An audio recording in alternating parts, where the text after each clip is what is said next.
ఏవం ప్రవర్తితం చక్రం నానువర్తయతి హయః అఘాయురింద్రియారామో మోఘం పార్థ సజీవతి మోఘం పార్థ సజీవతి. ఏవం ప్రవర్తితం చక్రం నానువర్తయతిహ యః అఘాయురింద్రియారామో మోఘం పార్థ సజీవతి.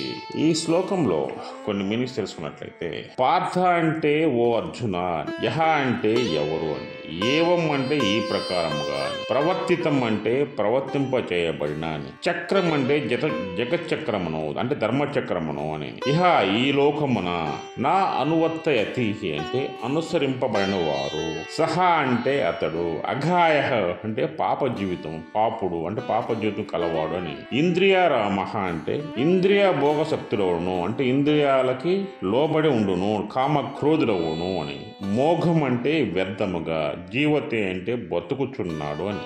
ఈ శ్లోకానికి తాత్పర్యం ఏంటంటే, ఓ అర్జున, ఈ ప్రకారంగా ప్రవర్తింపజేయబడిన ధర్మచక్రమును ఈ ప్రపంచమున ఎవడు అనుసరించాడో, ఎవడు ధర్మచక్రాన్ని అనుసరించకుండా జీవిస్తాడో అతడు పాప జీవితం గడుపుతున్నాడు, ఇంద్రియలోడై వ్యర్థమగు జీవితం, కామ క్రోధములతో జీవిస్తూ ఉన్నాడు. ఇక్కడ వ్యాఖ్యానంలోకి వెళ్ళినట్లయితే, ఇప్పుడు ప్రపంచంలో యజ్ఞములు అనే ఏంటంటే సర్వ వ్యాపక పరబ్రహ్మం యొక్క శక్తి ఇమిడి ఉంటుంది. అంటే యజ్ఞం ఎవరైతే చేస్తామో ఆ యజ్ఞంలో పరబ్రహ్మం యొక్క శక్తి ఇమిడి ఉంటుంది. ఈ పరబ్రహ్మం యొక్క శక్తిని అనుసరించి ఎవడైతే జీవిస్తాడో, అంటే ఇక్కడ ఇంకోటి ఉంది, ధర్మచక్రాన్ని అనుసరించి ఎవడైతే జీవిస్తాడో వాడు మోక్షాన్ని పొందుతాడు. అదేవిధంగా ఎవరైతే ఈ ధర్మచక్రం యొక్క రూపాంతరాన్ని, ధర్మచక్రం యొక్క నియమాలను ఎవరైతే ఉల్లంఘిస్తారో, అంటే వీళ్ళు విపరీతమైనటువంటి కామ క్రోధాలను కలిగి ఉంటారో వాళ్ళు పాప జీవితులై సంసార జీవితంను పాప భ్రష్టం పొంది వాడు జీవిస్తుంటాడు. ఇక్కడ ఇంకో పాయింట్ ఉంది, ఇక్కడ ధర్మచక్రం అనుసరించి జీవించాలని చెప్తున్నాం. ఇప్పుడు గృహస్థుడున్నాడు, గృహస్థుడు సంసారం చేయాల్సిందే, అది కర్మ సిద్ధాంతం, చేయాల్సిందా. ఇక్కడ ఇంకో పాయింట్ ఏంటంటే, కామ క్రోధములంటే నీకు అతని యొక్క ఒక మనిషి యొక్క మానవుని యొక్క ఇంద్రియాలని ఎవరైతే కంట్రోల్ చేసుకోలేరో, ఎవరైతే నియంత్రించుకోలేరో వారు పాపులు అనమాట, వాళ్ళు అఘాయులు అనమాట. అఘాయులు అంటే పాపులు అని. ఇక్కడ ఇంద్రియాలని నియంత్రించుకోని వారు ఎవరున్నారు? ఇప్పుడు వివాహం జరుగుతుంది, ఆయనకి భార్య ఉంటుంది, ఆ భార్య బిడ్డల్ని సాకాలి, బిడ్డల్ని పెంచాలి, భార్యని సుఖపెట్టాలి, అదేవిధంగా తల్లిదండ్రులు గౌరవించాలి. ఈ విధంగా జీవించే వాళ్ళు కర్మ సిద్ధాంతం ప్రకారం జీవిస్తూ ఉంటారు. అలా కాకుండా రోడ్డు మీద పోయే ప్రతి స్త్రీని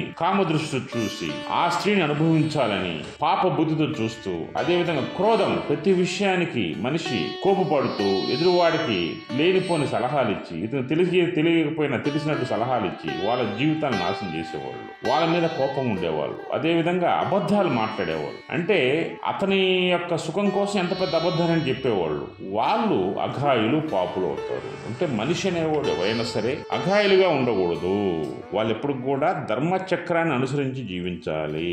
ఈ విధంగా జీవించే వాళ్ళు ఎవరైతే ధర్మచక్రాన్ని అనుసరించి జీవిస్తారో వాళ్ళు మోక్షాన్ని పొంది స్వర్గలోకాలకు వెళ్తారు. అలా కాకుండా కామ క్రోధాలు లోబడి ఇంద్రియాలను నియంత్రణ చేసుకోకుండా ఇంద్రియాలకు లోబడి వారి ఇష్ట ప్రకారం జీవితాన్ని అనుభవించేవారు తప్పక వాళ్ళు శిక్షార్హులే.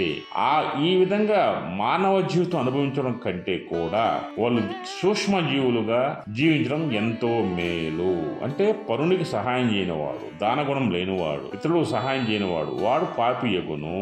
ఎదురువాడిని దోసుకుని తినేవాడు, ఎదురు స్త్రీని కామబుద్ధితో చూసేవాడు, ఎదురు యొక్క వ్యక్తిని కోపంతో మాట్లాడేవాడు, స్వార్థబుద్ధితో ఉండేవాడు, పాపబుద్ధితో మాట్లాడేవాడు, అబద్ధాలు మాట్లాడేవాడు, అబద్ధాలు అల్లించేవాడు, అదేవిధంగా అబద్ధాన్ని సపోర్ట్ చేసేవాళ్ళు, వీళ్ళంతా కూడా ధర్మచక్రానికి వ్యతిరేకంగా మాట్లాడిన వారే. తెలియని దాన్ని తెలిసినట్టు చెప్పి మోసగింపు మాటలు మాట్లాడేవాళ్ళు వాళ్ళు పాపులు.